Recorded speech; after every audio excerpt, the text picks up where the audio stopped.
Bienvenue dans ce nouvel épisode du podcast 100K Révolution. Dites-moi, est-ce que vous aussi vous trouvez que sur les réseaux sociaux, on est inondé d'histoires de succès fulgurants, de chiffres impressionnants, avec des photos bling bling, tout ça? Et quand on est confronté à ça, c'est assez facile de tomber dans le piège de la comparaison.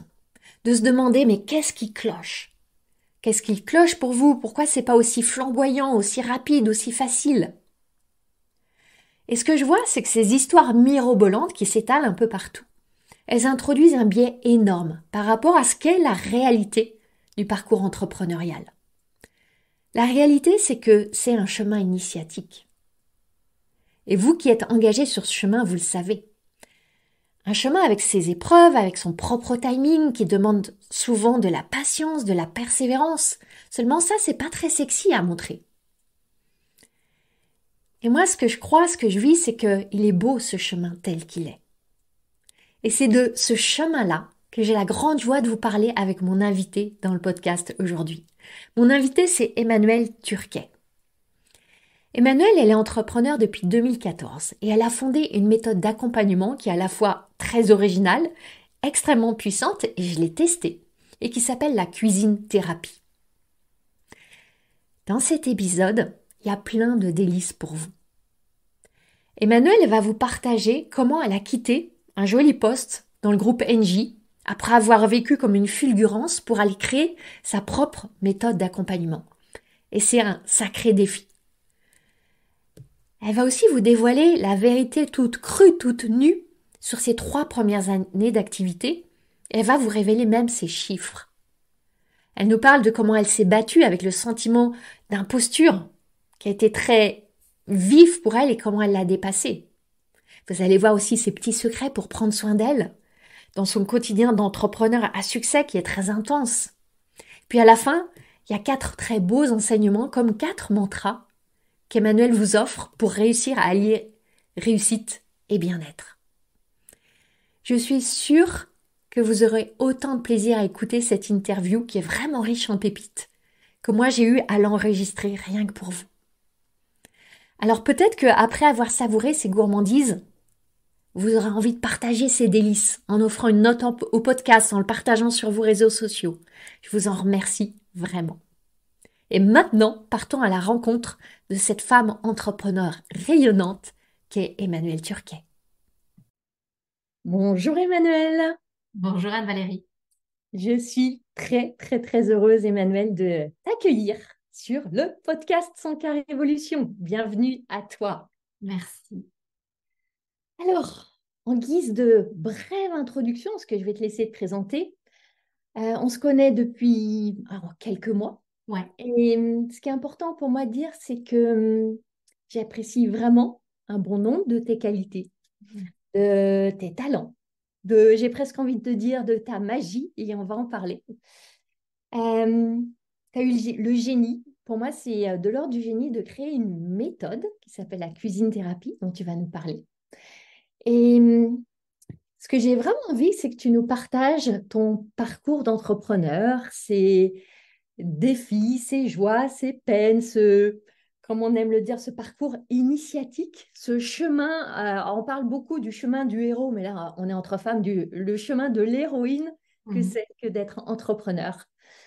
Et dans le podcast, j'aime vraiment accueillir des femmes entrepreneurs qui sont sincères, ambitieuses, authentiques, sensibles, brillantes, engagées. Tu es tout ça et tellement plus, et Voilà. c'est ce dont on va parler.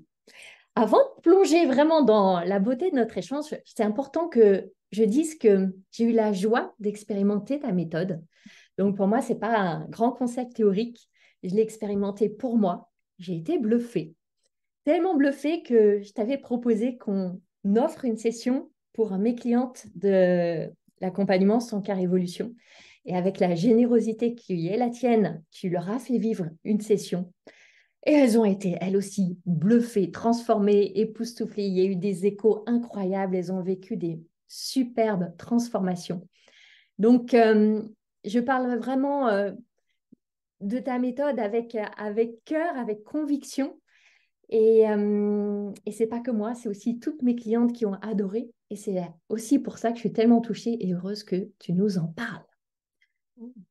Alors, Emmanuel, est-ce que pour commencer, tu peux te présenter en nous disant justement quelle est ton expertise aujourd'hui et Ouais, qu'est-ce qui t'a mené jusque-là? Et puis après, on ira voir ensemble des points plus spécifiques de ton parcours que tu auras envie de nous partager. ça marche. Avec plaisir, Anne-Valérie. Très, très heureuse d'être là aussi. Donc moi, pour faire très court, je m'appelle Emmanuelle Turquet. Je suis la fondatrice de la cuisine thérapie, qui est une méthode d'accompagnement que j'ai créée en 2015 et qui consiste à proposer un détour par la cuisine sans recette, par une activité créative en cuisine, pour aider des personnes à se reconnecter avec leurs émotions, leurs besoins, peut-être décrypter un certain nombre de fonctionnements, un certain nombre de croyances et puis aller vers le mieux-être, se transformer vers quelque chose qui leur tient plus à cœur. Donc c'est vraiment une toute nouvelle méthode qui est très inspirée d'art-thérapie et qui a vu le jour encore une fois en 2015. Et comment est-ce que tu en es arrivé là? Parce que Ah, arriver à créer un concept comme ça, venu de nulle part, est ouais, tellement original et atypique. Quel a été le cheminement qui t'a mené jusque-là? ouais. Alors, en fait, moi, quand il y a quelques années, avant la cuisine thérapie, donc avant 2013, quand je recevais à dîner, je m'y prenais des semaines à l'avance à compulser des livres de recettes parce que je cuisinais tout le temps avec des recettes pour retrouver le menu le plus équilibré, le plus savoureux, le plus waouh possible parce que j'avais à cœur d'épater un peu mes invités. Et du coup, bah, c'était pas du tout spontané pour moi la cuisine. Il y avait quelque chose de très contraignant parce que je me levais je mettais le réveil à 6 heures du mat pour être fin prête le soir. J'étais très perfectionniste, fallait que tout soit parfait, qu'il n'y ait rien qui dépasse, etc. Un poil contrôlante, hein, parce que je voulais encore une fois tout faire moi-même et je refusais qu'on m'apporte de l'aide.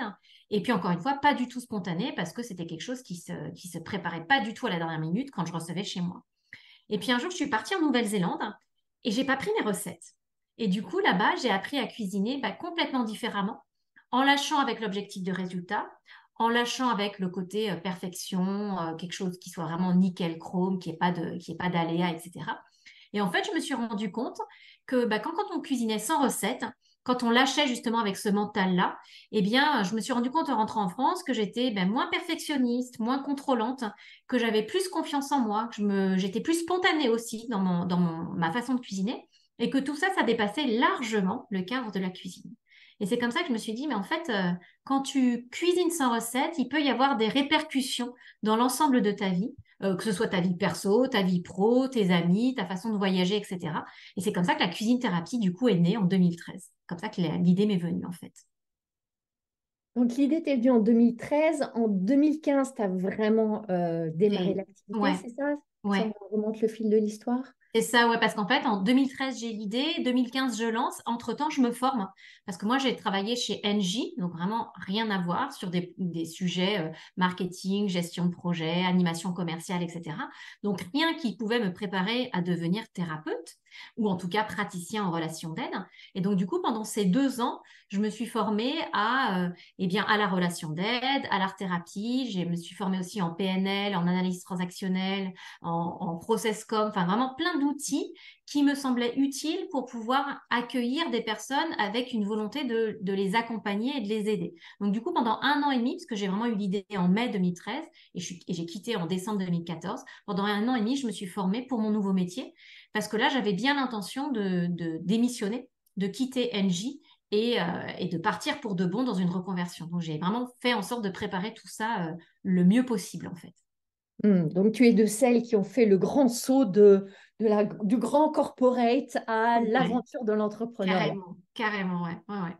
Est-ce que tu peux nous partager, parce que ce grand saut, il est à la fois enthousiasmant et terrifiant pour beaucoup Ouais, d'entre ouais, d'entre nous. Ça a été aussi mon cas et c'est le cas de la plupart des femmes qui sont dans cette tension entre j'y vais et celles qui se sont lancées, qui sont pétrifiées de peur et qui se disent c'est pas normal, mais c'est juste normal. bien sûr. Est-ce que si tu remontes le fil justement de ces années 2014-2015, tu peux nous partager tes débuts? À quoi ça Ouais. ressemblait?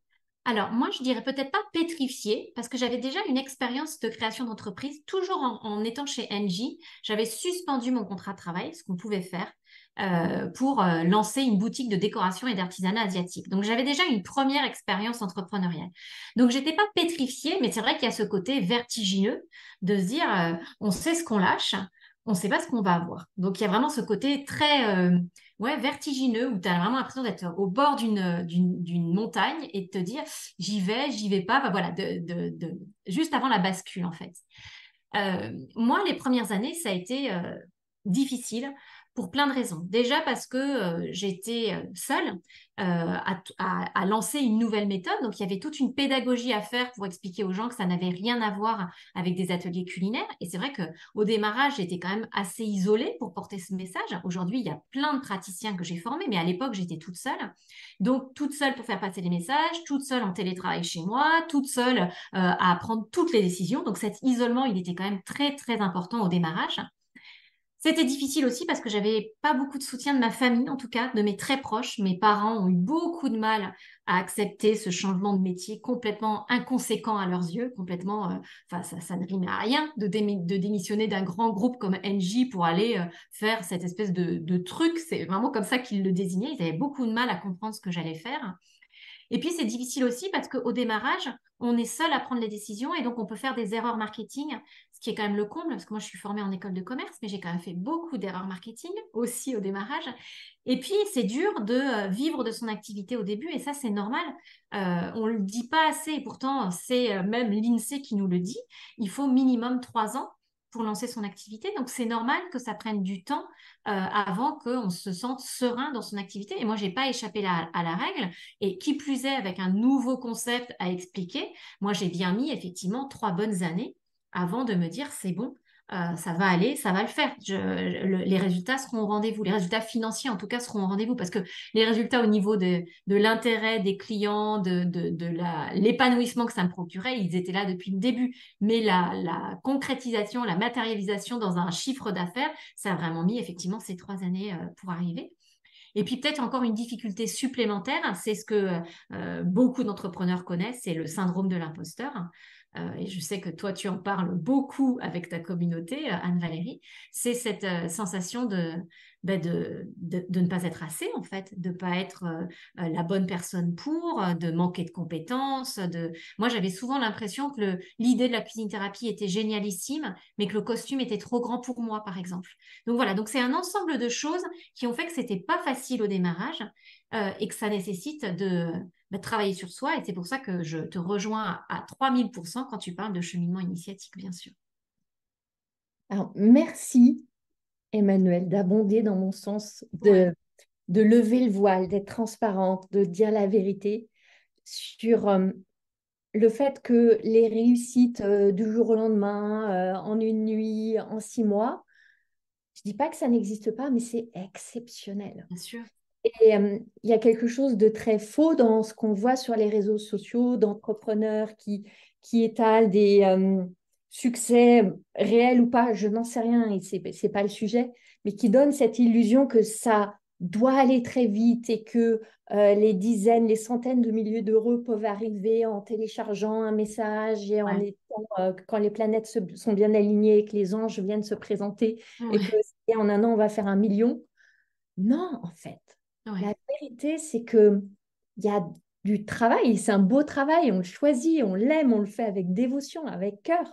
Mais c'est du travail, c'est du temps, c'est de l'énergie, c'est des ressources, c'est un vrai engagement. Et exactement. et il y a vraiment ce leurre et ces fausses promesses qu'on veut nous faire acheter, et souvent nous voulons nous faire acheter des programmes de formation, des accompagnements, etc. à la clé, que ça peut être facile et rapide. Mhm, Le cerveau, mhm. il a envie de croire que ça va être facile et Il rapide. va bien, ouais, Et exactement. merci de dire que, voilà, aujourd'hui, tu as un beau succès, mais que ça a mis des années, que tu as commencé en 2015 et aujourd'hui, on est en 2023 et que les 3 premières années, eh bien, tu t'es armé de patience. Exactement. Ouais, je dirais patience, persévérance, bien sûr, et confiance aussi. Le fait que, en fait, j'avais des résultats tellement incroyables en termes de retour client que je me disais, ça va marcher, c'est sûr, ça va marcher. J'avais vraiment la sensation d'être exactement au bon endroit. Donc, j'étais confiante. Il y a une forme de foi, même presque, je trouve, dans une démarche entrepreneuriale. Mais c'est vrai que très concrètement, moi, les 3 premières années, j'ai fait des chiffres d'affaires qui ne me permettaient pas d'en vivre. Il y avait vraiment ce côté qui était compliqué. À la fin du mois, c'était compliqué de joindre les deux bouts, etc. Et c'est quelque chose que j'ai vraiment envie de passer en toute authenticité parce qu'encore une fois, c'est ce qu'il faut regarder, c'est le chiffre d'affaires et son augmentation dans la durée, de voir comment les choses se positionnent, qu'est-ce qu'on met en place derrière, parce que bien sûr, et tu l'as dit, être entrepreneur, c'est pas juste attendre les bras croisés qu'il y ait quelque chose qui se passe, c'est pas non plus, et j'ai eu beaucoup tendance à le faire, rester planqué derrière l'ordinateur, à écrire plein de choses en se disant oh, qu'est-ce que j'ai bossé aujourd'hui, c'est dingue. Tant qu'on n'a pas proposé ce qu'on veut vendre à des personnes, il se passera rien, ça se passe pas de façon magique. Et donc je trouve tout ça, ça nécessite un vrai travail de prise de conscience, un travail sur son mindset aussi, pour arriver à dépasser ses propres blocages. Et moi, ils étaient, et ils sont encore nombreux. Enfin, évidemment, il y en a moins qu'au démarrage, mais ils étaient vraiment très nombreux au démarrage, quoi.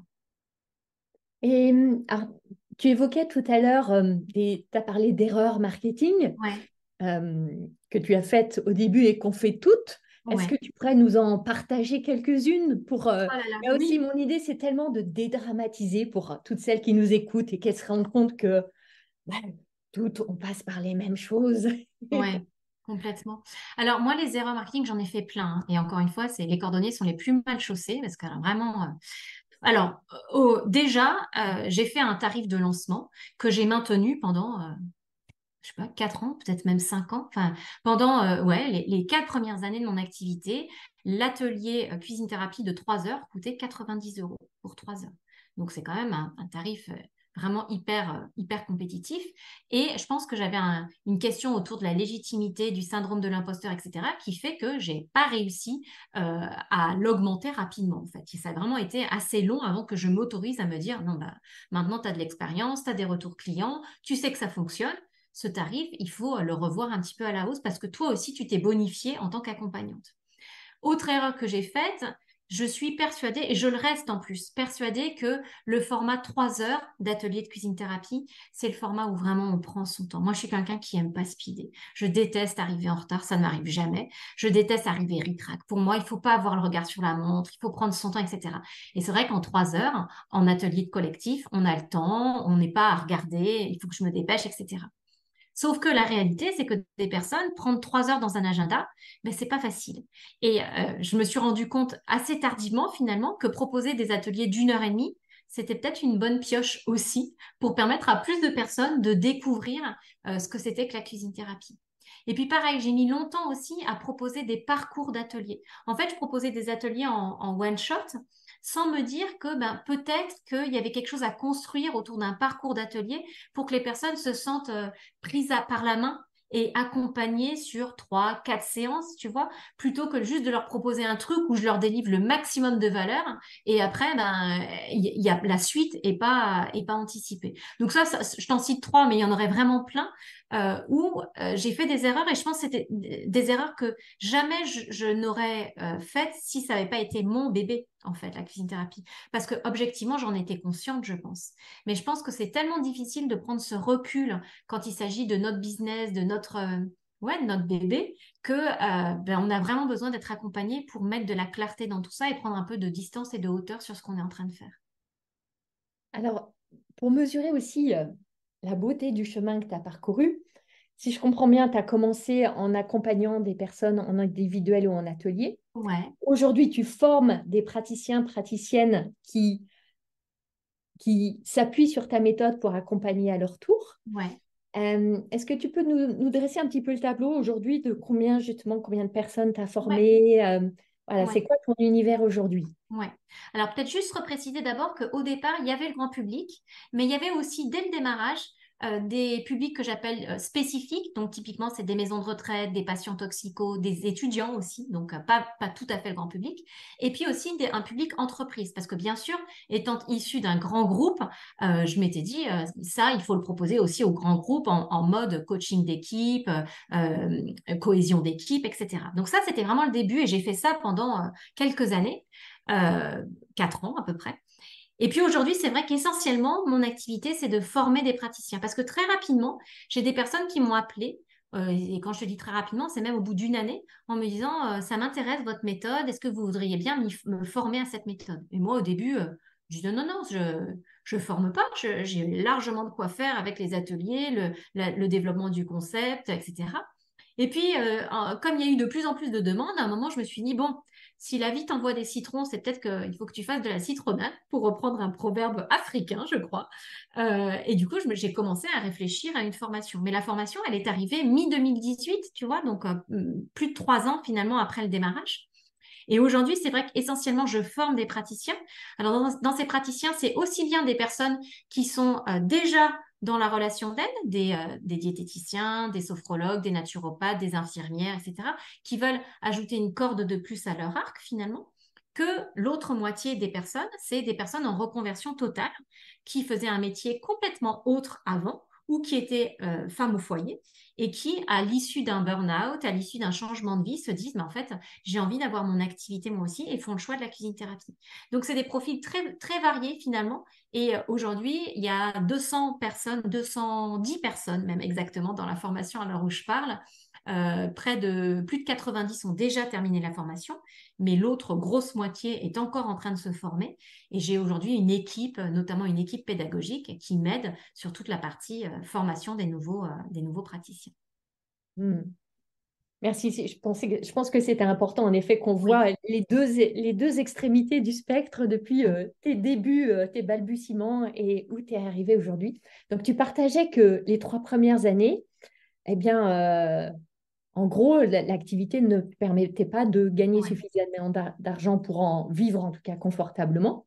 ouais, Qu'est-ce qui a permis, selon toi, que justement que tu arrives à passer ce, ce niveau, ce cliquet où ouais. voilà, ça y est, l'activité génère assez de revenus d'une manière relativement récurrente, même si on sait en tant qu'entrepreneur que la récurrence aussi, c'est un mythe et qu'on est toujours soumise à des oscillations et des variations. Ouais. Voilà, qu'est-ce qui a permis pour toi d'atteindre ce niveau que tant d'entrepreneurs souhaitent atteindre, où on est là, où on se dit, bon, voilà, ça y est, je me sens en sécurité quelque part. Ouais. Alors, moi, je dirais qu'il y a plusieurs choses. Déjà, il y a eu la notoriété de la cuisine thérapie qui s'est consolidée. De fait, au début, cuisine quoi? Qu'est-ce que c'est que ça? Et en plus, pour compliquer le truc, ma marque n'était pas cuisine thérapie au démarrage. Donc, il fallait encore plus que j'explique, etc. Donc, il y a eu tout ce travail de consolidation de la notoriété que j'ai fait grâce à des relations presse, que j'ai fait grâce à l'écriture de 2 livres aux éditions Jouvence. Voilà, tout ça qui a fait que la mayonnaise commençait un peu à prendre dans les 3 premières années de la cuisine thérapie. Après, il y a eu aussi un truc qui est assez fondamental, c'est le bouche à oreille, qui se met pas en place comme ça, hein. Le bouche à oreille, c'est des gens qui ont vécu quelque chose de chouette avec toi et ont envie d'en parler à d'autres personnes. Et ça, nécessairement, enfin, ça se dit, c'est évident. J'enfonce un peu une porte ouverte, mais ça prend du temps. Ça se fait pas, c'est comme une traînée de poudre. C'est vraiment quelque chose qui s'installe dans la durée. Et puis après, je pense que vraiment, ce qui a aussi permis à la cuisine thérapie de se consolider et de me sécuriser, du coup, c'est tout le travail que j'ai fait au-delà de la communication sur moi-même, pour me faire accompagner, pour dépasser mon syndrome de l'imposteur, parce que je pense qu'il m'a beaucoup retenu les premières années. Il m'a empêché de faire des choses sous prétexte que je n'étais ni chef, ni diététicienne, ni coach. Et du coup, je me disais, bah oui, mais quelle est ma légitimité pour aller faire ça? Donc, aller travailler sur ce syndrome de l'importance, de l'imposteur, aller travailler sur l'importance aussi des croyances par rapport à l'argent. Moi, il y a un mot que j'ai longtemps trouvé sale, c'est le mot ambition, que j'ai longtemps eu du mal à associer avec moi, parce que pour moi, l'ambition, c'était les dents qui rayent le parquet, des gens qui sont prêts à vendre père et mère pour y arriver, etc., ce qui était exactement à l'opposé de qui je suis. Donc tout ce travail-là, pour aller travailler encore une fois des croyances limitantes, le syndrome de l'imposteur, bah, tout ça, ça prend du temps. Et je pense que c'est ce travail-là, tu vois, typiquement, j'ai commencé à me faire accompagner par un coach privé, enfin individuel, en 2018. Donc, tu vois, 2015, 2016, 2017, et ça y est, je sens qu'il y a des choses qui sont, voilà, qui sont à mettre au travail. Et donc, je pense que c'est tout ce travail-là, en plus des communications sur la cuisine thérapie et des retours clients, qui progressivement portent ses fruits au bout de la 3e année. Mais la troisième année, c'était encore, moi, je suis tout à fait à l'aise pour donner les chiffres, si ça peut intéresser ta Oui, communauté. volontiers, merci. En termes de chiffre d'affaires, la première année, j'ai fait 6 500 € de chiffre d'affaires. Donc, autant te dire que ça ne te permet pas, surtout quand tu habites à Paris, ça ne te permet absolument pas de vivre. Il se trouve que j'avais mes indemnités Pôle emploi. Deuxième année, j'ai fait 15 000 €, donc plus que fois 2. Donc, ça, c'est encore insuffisant à Paris, en tout cas, quand tu es locataire, mais ça commence déjà à ressembler à quelque chose d'un petit peu plus conséquent. Et troisième année, j'ai fait encore fois 2, puisque j'ai fait 32 000 € la troisième année en termes de chiffre d'affaires. Donc, forcément, tout ça, ça se fait pas en claquant des doigts, ça se fait en travaillant beaucoup, longtemps et de façon, enfin, dans la durée. Quand je dis longtemps, c'est pas longtemps en termes de créneau horaire, hein, mais en tout cas dans la durée. Et puis, ça se fait en travaillant sur soi et en dézinguant une à une les croyances qui nous empêchent de réussir, en fait, qui nous empêchent de... Ouais, j'ai eu longtemps l'image, je le disais tout à l'heure, d'un costume qui est trop grand pour moi. Et je me souviens très bien aussi avec le coach en 2018, il m'avait fait travailler avec du photolangage, donc le langage métaphorique. J'avais choisi une photo, enfin une image plutôt, d'un cheval hyper massif, vraiment un étalon. On sentait qu'il était bien campé sur ses quatre pattes, etc., avec une toute petite personne dessus. Et évidemment, je me suis associée à cette toute petite personne et du coup, c'est venu alimenter mon côté. Mais de toute façon, ce cheval, il est vraiment hyper massif. Limite, il me fait un peu peur. Je sens bien qu'il va être dur à canaliser, dur à contrôler, etc. Enfin bref. Et en lui racontant ça, je me dis, mais t'es cavalière, non? J'ai monté à cheval de 9 à 18 ans et de 25 à 28 ans. Donc, ça devrait aller quand même. Ce cheval, je devrais quand même réussir à lui faire à peu près ce que j'ai envie de faire. Tu vois, c'est pas comme si c'était la première fois que j'enfourchais un canasson. Et du coup, cette prise de conscience-là, en juillet 2018, je m'en souviens très bien, je pense qu'elle m'a permis aussi de passer un cap. Donc, c'est un ensemble de choses, mais c'est beaucoup aussi l'accompagnement, le fait de travailler sur soi. Mais ça, j'imagine que c'est des choses que tu dis à ta communauté et que tu fais travailler à ta communauté. Que je dis, que je prêche, que je prône et que je vis. Et tout comme toi, hein, j'ai commencé vraiment à m'asseoir dans ma posture d'entrepreneur et à créer des résultats différents quand j'ai commencé à être accompagnée aussi.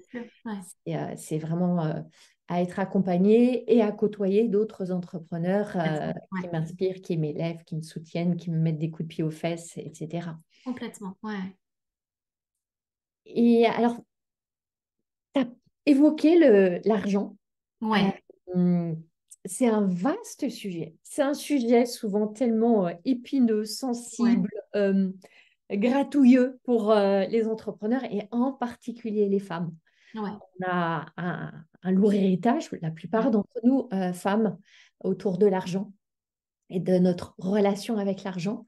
Et je sais que chez beaucoup des entrepreneurs que j'accompagne, c'est un frein majeur qui se traduit ouais. dans plein de choses, la difficulté à fixer ses prix, à annoncer ses prix, à vendre, à recevoir de l'argent, à redonner de l'argent. C'est tout une grosse pelote. Ouais, Est-ce que tu peux partager un petit peu comment toi, ta relation avec l'argent a évolué et comment ça s'est traduit en fait dans ton business? ouais. Alors, moi, la relation à l'argent, c'était aussi très compliqué parce que je suis issue d'une famille où l'argent, ça se mérite, ça s'économise, faut faire attention, faut vraiment, je suis pas du tout dispendieuse dans ma façon de consommer depuis toujours. Donc, forcément, l'argent, ça a été une problématique. Ce qui m'a aidée, c'est vraiment le jour où j'ai compris que l'argent, c'était un reflet de ma valeur, que c'était pas un reflet du temps que j'allais passer avec quelqu'un, mais que c'était un reflet de la transformation ou des petites marches que j'allais lui permettre de franchir. Et ça, ce jour-là, j'ai vraiment compris que ben, il fallait le décorréler finalement de ce que faisaient peut-être d'autres personnes, parce qu'on a souvent tendance à se benchmarker, à regarder un petit peu ce que font les autres, et c'est intelligent. Je dis pas qu'il faut pas le faire, parce que ça donne quelques billes pour essayer de comprendre comment les autres se positionnent, etc. Mais malgré tout, ce qui fait la valeur de ce qu'on offre en tant que, en tout cas, quand on est dans la relation d'aide, ce que tu es et ce que je suis, c'est vraiment comment la personne, ça l'aide à franchir un cap. Et ça, ce changement de mindset, l'argent, c'est pas corrélé à du temps, mais c'est corrélé à la valeur que j'apporte à l'autre. Ça a été vraiment un truc qui a été un game changer dans mon business.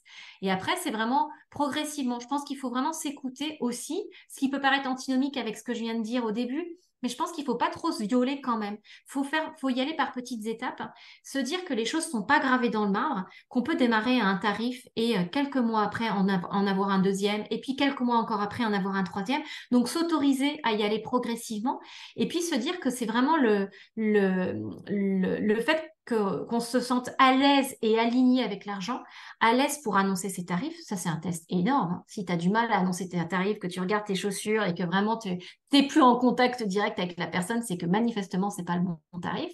Voilà, c'est tout ça aussi qui m'a aidé. Donc, des petits trucs et puis un travail aussi sur soi, sur cette thématique ô combien importante, quoi. Et tu vois, il y a des bouquins tout simples. Je pense notamment à un bouquin de Nathalie Cariou que tu connais et que tu as peut-être même déjà lu sur Oser être riche, où je me souviens qu'elle donnait des exemples de phrases à terminer. Pour moi, l'argent, c'est. Dans ma famille, l'argent, ça revient à qu'est-ce que je pense d'une personne qui gagne beaucoup d'argent, qu'est-ce que je pense, voilà. Et rien que travailler là-dessus, ça permet d'aller identifier où est-ce qu'il y a des petites zones de frottement, de blocage en tout cas par rapport à tout ça. Il y a notre ami commun Christian Junot aussi Aussi, complètement. avec lequel j'ai cheminé un moment autour de C'est l'argent vrai, personnel. ouais, ouais. Ouais, ouais, ouais. Ouais, c'est des ressources précieuses. Et ça, il y a pas nécessairement besoin de faire des accompagnements de folie avec eux, même s'ils en proposent, mais ne serait-ce que déjà lire leurs bouquins, je trouve que déjà, c'est hyper important. Et c'est à la portée de tout le monde pour le coup. On ouvre les yeux sur des choses en fait auxquelles on n'est pas confronté quand on est dans notre vie corporate où il y a le salaire qui tombe, bon, Complètement. quoi qu'il advienne, etc. Et là, c'est à nous de nous positionner par rapport à l'argent, Ouais, de demander, de recevoir, de ouais, garder. Waouh, ouais. et C'est on un en vrai. revient à la beauté de ce chemin initiatique aussi dont l'argent fait partie. Ouais, ouais, ouais. Et c'est un vrai sujet, tu vois, parce que il y a ce côté fixer ses tarifs, mais il y a aussi le côté se sentir bien avec et accepter de faire les démarches commerciales, parce qu'il y a aussi ce côté, le marketing, c'est ça, tu vois, il y a, bah alors évidemment, moi, j'étais pas trop là-dedans parce que j'ai été formée au marketing, mais il y a quand même un petit côté, si je suis bien et que je suis un bon thérapeute, un bon accompagnant, les gens vont le savoir et vont venir à moi. Non. Si tu ne demandes pas à tes clients de parler de toi, si tu ne leur suggères pas de poser un avis sur Google, si tu n'es pas dans une démarche de proposer des choses, plutôt que rester planqué derrière ton ordinateur, encore une fois, je l'ai fait pendant des années, je sais de quoi je parle, si tu n'es pas dans cette démarche proactive de l'entrepreneur, tu peux être le meilleur praticien du monde, il ne se passera rien. Et en fait, c'est vraiment quelque chose qu'on essaye de transmettre dans la formation, ce qui est que il n'y a pas que le savoir-faire et le savoir-être qui comptent, même si c'est important et indispensable. Si on n'est pas capable de faire savoir son activité, si on n'est pas dans cette posture d'entrepreneur, ben, il ne se passera rien. Et ça peut être très violent pour certaines personnes parce que moi, je pense notamment, j'ai des infirmières qui rejoignent la formation et qui me disent, mais en tant qu'infirmière, moi, j'ai jamais eu besoin d'aller me vendre. Eh ben, ça, faut l'apprendre parce que sinon, tu apprendras juste la cuisine thérapie, mais tu ne seras pas praticien cuisine thérapie. Tu vois, et c'est vrai pour tous les métiers. Ouais, et on a évoqué l'argent, et là, tu touches un autre des champs de grande sensibilité pour les femmes, c'est Ouais. la visibilité. Ah ouais. Et Ouais. me montrer, m'exposer, m'exhiber avec toutes ces peurs de qu'est-ce qu'on va penser de moi, qu'est-ce qu'on va dire de Complètement. moi, je vais être jugée, je vais être agressée. Complètement. Ça revient toutes les semaines dans mes coachings de groupe avec Mm. mes clientes, ces Ça m'étonne thématiques-là. pas. Et comment est-ce que toi, tu as évolué par rapport à ça? Parce que même si tu étais dans l'univers du marketing et protégé par le cocon d'une grosse boîte Ah où ouais. s'exposer Ah oui, sur oui, les mais réseaux ça a été sociaux, très dur. c'est deux Ça a- mondes. Ah ouais, ouais, ça a été très très dur parce que quand je disais pour le marketing, je connaissais les outils. De là à m'exposer, moi, pas du tout. J'avais jamais été en situation de m'exposer. Et d'ailleurs, la boutique de décoration dont je te parlais tout à l'heure, j'étais vraiment low profile, je faisais pas de bruit, etc. La cuisine thérapie, j'ai vraiment compris que si je ne faisais rien, il n'allait rien se passer. Parce que pour le coup, le concept était nouveau. Donc, si je ne commençais pas à faire un tout petit peu de bruit, etc., c'était voué à l'échec. Ça s'est fait ultra progressivement. Je crois que quand j'ai écrit mon premier bouquin, rien que faire une séance de signature dans une librairie, c'était une sortie de zone de confort énorme, alors que j'étais auteur, donc j'y avais droit presque, tu vois, c'était quelque chose de normal. Mais c'était très, très dur de faire mes premières vidéos. Ça a été, voilà, j'étais en permanence en train de me demander comment les gens, effectivement, qu'est-ce qu'ils vont en penser, qu'est-ce qu'ils vont en dire, etc. Avec une difficulté supplémentaire pour moi, c'est que j'ai une sœur jumelle. Donc le côté sortir du rang, s'exposer, tirer la couverture à soi, c'est quelque chose, j'avais l'impression de, ouais, de ramener un peu les choses à moi en m'exposant avec la cuisine thérapie au début, jusqu'à encore une fois que je comprenne que en fait, c'était pas une option. Si on, encore une fois, si on démarre un business, c'est pareil, il y a des gens qui disent, bah moi j'ai pas envie des réseaux sociaux. Mais en fait, les réseaux sociaux, c'est pas une option. Si tu as envie de démarrer un business aujourd'hui, bah, tu es obligé, enfin, sauf si tu es j'allais dire si tu es plombier et que tu fais un super boulot et que le bouche-à-oreille fonctionne, même ce genre d'artisan commence à venir aussi sur les réseaux sociaux. Donc, c'est vraiment accepter de jouer le jeu finalement, de rentrer dans d'accepter les règles du jeu. Et puis après, progressivement se fixer des petits challenges. Moi, je crois beaucoup aux petits défis progressifs et au fait de se donner des petits pas les uns après les autres et d'augmenter progressivement la difficulté. Parce que se dire à partir de la semaine prochaine, je fais une vidéo par jour, c'est la porte ouverte à l'échec. Tu vois, je pense vraiment que c'est quelque chose sur lequel faut à la fois se botter un petit peu le derrière et à la fois ne pas se violenter trop fort, quoi. C'est un petit équilibre subtil à trouver, me semble-t-il. Ouais, c'est ce qu'on appelle la théorie la thérapie, pardon, de Par l'exposition l'exposition, progressive. bien Il y sûr. avait tout doucement à la rencontre de de ce fantôme qui Exactement. est tellement effrayant.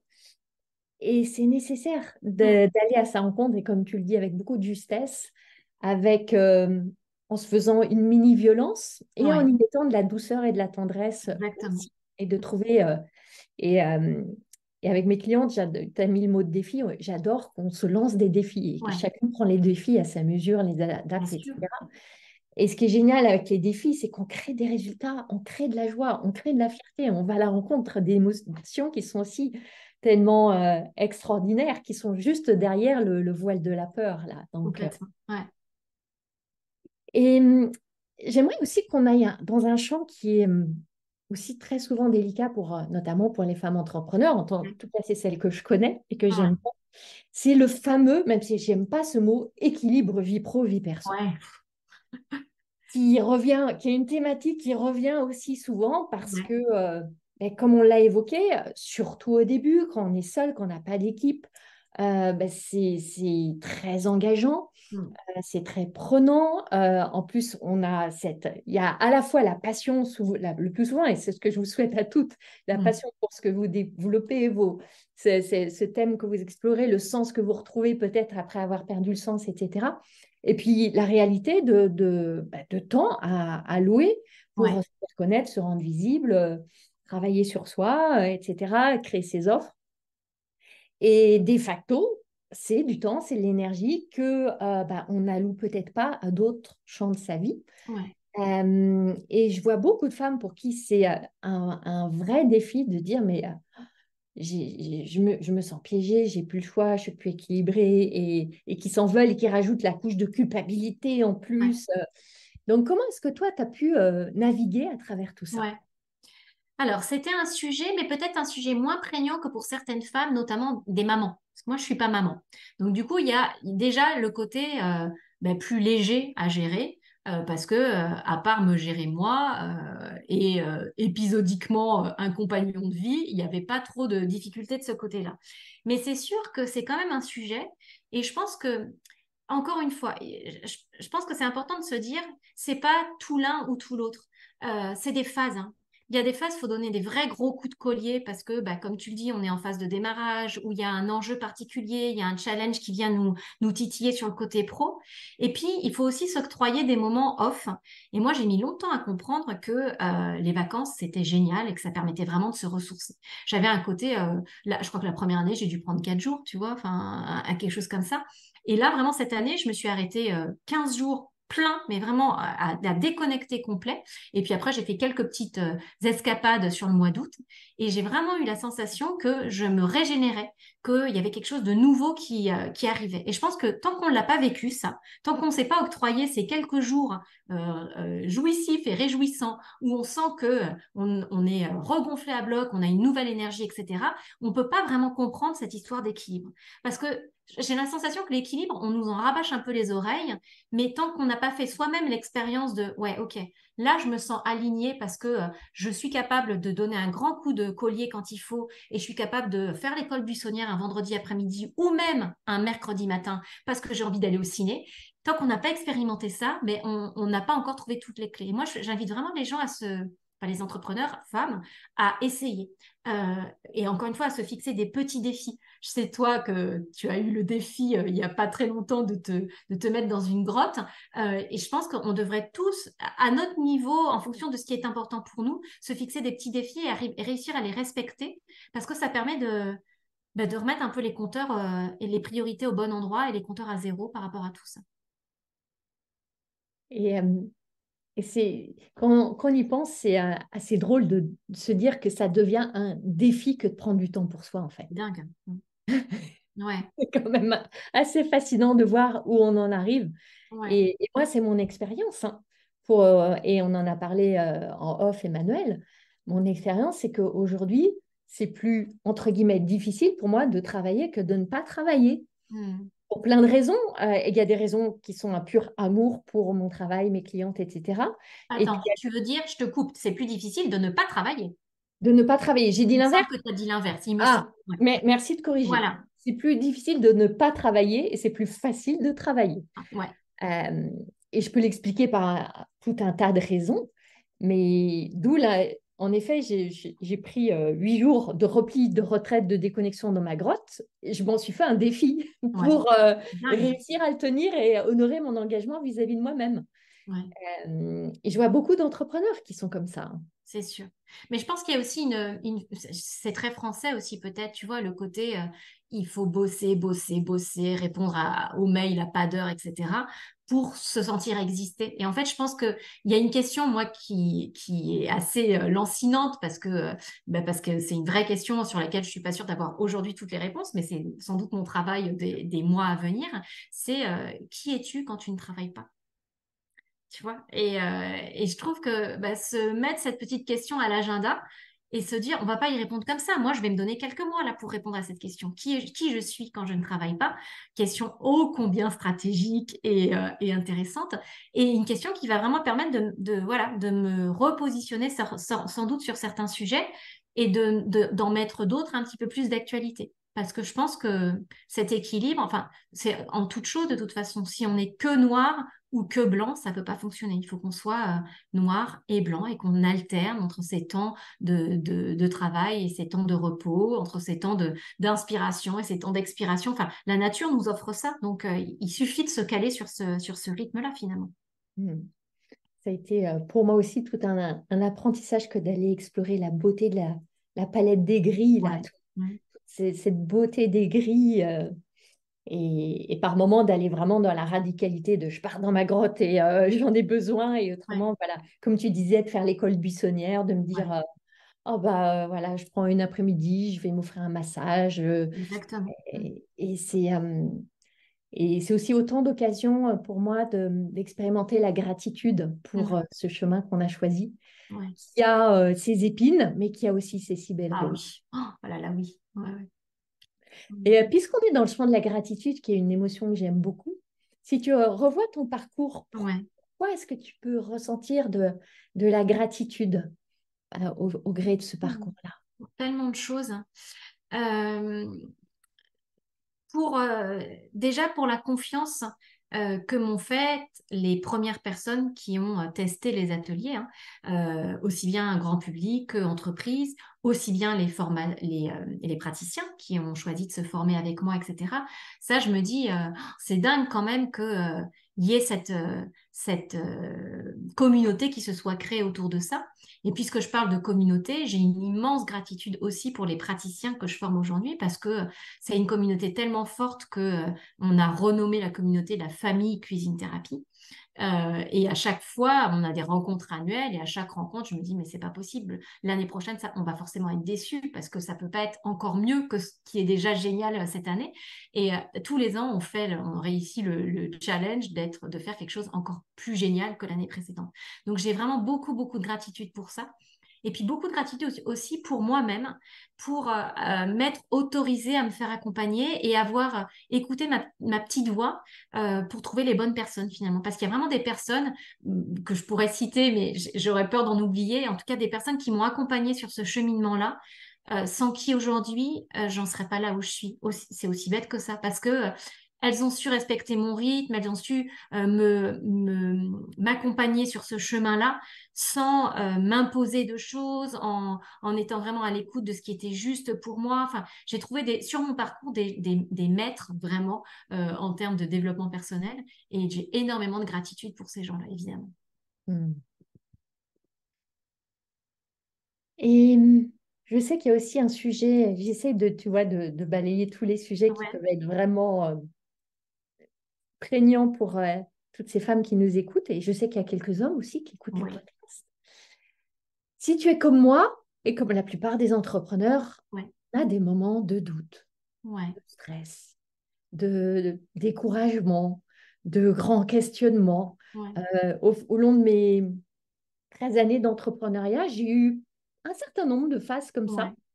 T'en as eu aussi? Dis-nous, Emmanuel. J'en ai. Ça dure jamais longtemps. C'est pour ça que du coup, Oui. je les mémorise pas. Ça dure jamais longtemps en fait parce que moi, j'ai la chance que j'ai, c'est que l'idée de la cuisine thérapie, c'est une fulgurance. C'est vraiment un moment, j'ai eu l'impression que ça me descendait comme ça. Et donc, du coup, les fois où j'ai des doutes, je me souviens de comment cette idée est venue, quoi. Et, euh, et du coup, ça me remet tout de suite en alignement parce que je me dis, si ça a été aussi simple, aussi fluide, aussi naturel, c'est que tu es dans le juste, en fait. Donc, les moments où ça tempête un petit peu, je me raccroche à ça. Et puis après, les moments où ça tempête, j'ai la communauté Cuisine Thérapie qui est juste, voilà, incroyable. J'ai les personnes qui m'accompagnent qui sont aussi incroyables. Et j'ai un petit outil dont j'aime beaucoup parler parce que je le trouve hyper puissant. Ça m'a été transmis dans la formation art thérapie par une formatrice en art thérapie. Ça s'appelle le carnet de compliments. C'est un outil, alors moi, c'est pas un outil manuscrit, c'est un outil, alors que j'adore écrire, mais là, en l'occurrence, c'est un fichier sur mon ordinateur où je note tous les compliments que j'ai eus en lien avec la cuisine thérapie, que ce soit de mes proches, ma famille, parce qu'il y a eu des compliments de ma famille, pas tout de suite, mais ils sont arrivés, fort heureusement, des amis, des clients, des partenaires avec qui j'ai pu travailler, des coachs qui me renvoient des choses chouettes aussi. Et je glane tout ça et je le mets vraiment, je le consigne par écrit dans ce document-là parce que justement, les moments down, je les relis. Alors en général, je pleure de joie en les relisant. Et d'ailleurs, même quand c'est pas un moment down, si je le lis, je pleure parce qu'il y a vraiment quelque chose de très touchant dans tous ces messages d'affection, d'amitié, etc. Et du coup, ça me remet en mouvement à chaque fois. Ce qui fait que, tu vois, j'ai jamais eu de moment qui s'est installé. Voilà, c'est une journée un peu down et le lendemain, ça y est, c'est reparti. Il n'y a jamais eu de crise, mais en même temps, moi, ça ne fait que 8 ans. Tu vois, quand tu annonçais tout à l'heure, toi, ça fait 13 ans, moi, ça ne fait que 8 ans. Donc, on verra de quoi l'avenir est fait avec la cuisine thérapie, en tout cas.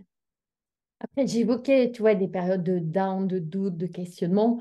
Ça n'a jamais duré des mois non Tu vois, plus. ouais. Pour moi, après, à la différence de toi, j'ai créé et arrêté plusieurs Oui, entreprises. Donc, ça s'est aussi traduit par des grands mouvements j'imagine. de réinvention aussi.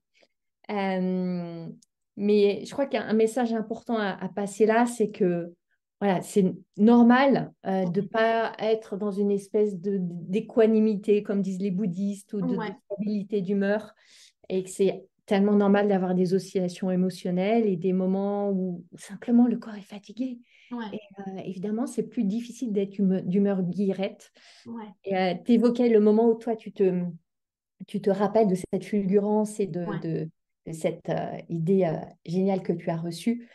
Moi, ça se traduit pour moi en me reconnecter à ma vision, à ma mission, à ouais, l'importance que ça a, pour moi, la vibrance, à ce rôle que je veux à tout prix jouer auprès de ces femmes. Et ça me rebooste en fait. ouais, ouais, ouais.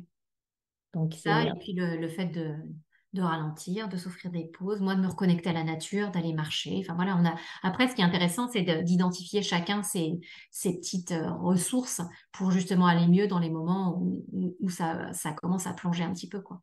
Hmm. On va approcher de tout doucement Ouais, la fin, ouais, mais j'aimerais, si c'est possible pour toi, Emmanuel, que tu nous partages deux, trois, quatre grands enseignements, tu vois, de ton parcours que Ouais. tu auras envie de partager et qui seraient au service des Ouais. entrepreneurs qui nous écoutent? Alors, dans le désordre, enfin, je vais pas y mettre un ordre, je vais le dire au fur et à mesure où ça me vient. Il y en a un qui est sous forme de mantra, qui est fait est mieux que parfait. On est souvent, et d'ailleurs les femmes sans doute encore plus que les hommes, on est souvent très perfectionniste.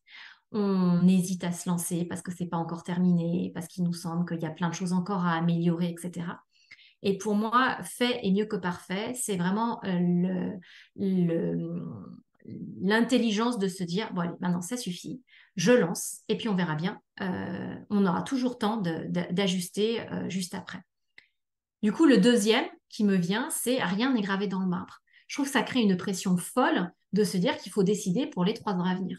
Alors que de se dire, on décide, on essaye, on tâtonne, si ça fonctionne pas, on fera autre chose. C'est vachement plus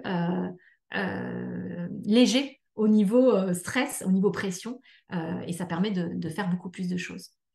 Il y en a un troisième qui est très important pour moi, c'est se mettre en mouvement. Euh, Faire des actions, euh, quand bien même c'est des petites actions, surtout si c'est des petites actions, mais faire des petites actions tous les jours. Et encore une fois, ne pas s'attendre à ce que ça nous tombe du ciel, mais se mettre en mouvement dans cette direction-là. Et ça, je pense que c'est vraiment important. Et puis en termes de moi, qui a été un facteur clé de succès dans mon développement, c'est ce que, on en parlait un petit peu tout à l'heure, c'est la force de l'engagement. Moi, je me souviens que les 3 premières semaines de la cuisine thérapie en 2015, voyant que j'avais du mal à me mettre en mouvement, que j'avais tendance, encore une fois, à rester planquée derrière l'ordinateur et à avoir du mal à sortir de ma zone de confort, etc. J'ai demandé à une de mes amies, une fois par semaine, en fin de semaine, de venir contrôler, de venir vérifier le plan d'action que j'avais eu pour la semaine. Mm. Donc, en début de semaine, je lui envoyais mon plan d'action de la semaine et en fin de semaine, elle checkait et elle me disait, et ça, pourquoi ça va pas avancer? Ok, et ça va avancer quand? Qu'est-ce que tu vas mettre en place, etc. J'ai eu besoin juste de 3 semaines. Parce qu'après, j'avais pris le pli, mais je trouve que c'est hyper important de trouver cette personne, ce binôme, qui n'a pas du tout besoin d'être entrepreneur, hein. D'ailleurs, elle n'est pas du tout, cette amie-là, mais qui vient vous demander des comptes, vous donner un côté de redevabilité, finalement, vis-à-vis de quelqu'un. Ça, j'ai trouvé que c'était hyper important. Alors, ça en fait 4. Est-ce que je peux t'en trouver un cinquième rapidement? S'il y a quelque chose qui émerge, je te dirai. Mais je crois que ces 4-là, en tout cas, c'est vraiment quelque chose qui a été très important dans mon parcours. Merci beaucoup, Emmanuel. C'est plein de cadeaux pour les entrepreneurs qui nous écoutent. Alors, je suis bien certaine qu'il y en a beaucoup qui ont envie de te connaître davantage, de te découvrir ton univers, ton approche. Où est-ce qu'elles peuvent te retrouver? Dis-nous, que ce soit Alors, réseaux sociaux, sites, ouais. voilà, quels sont les points de contact? Bah, à plein d'endroits différents, sur le site de la Cuisine Thérapie, évidemment, donc cuisine-thérapie.com. Sur les réseaux sociaux, donc Facebook, c'est Cuisine Thérapie, tout simplement. Instagram, c'est cuisine_thérapie. Sur LinkedIn, à Emmanuel Turquet et aussi à la page Cuisine Thérapie. Et puis après, si c'est des personnes qui sont en questionnement par rapport à comment ça se passe une reconversion, qu'est-ce qu'on peut espérer en termes de chiffres les 3 premières années et quelles sont les erreurs à ne pas faire. Donc, peut-être aller un petit peu plus loin que ce que j'ai pu brosser dans ce podcast-là. J'ai un PDF, enfin pas un PDF, n'importe quoi, une vidéo qui dure 40 minutes et qui explique un petit peu tout ça pour les personnes que ça peut intéresser. Et puis après, voilà, l'occasion de poser des questions ou d'aller un petit peu plus loin sur tous ces sujets en échangeant en direct. Je mettrai tous les liens dans les notes Génial. du podcast, donc Ouais, vous pourrez les retrouver. parfait.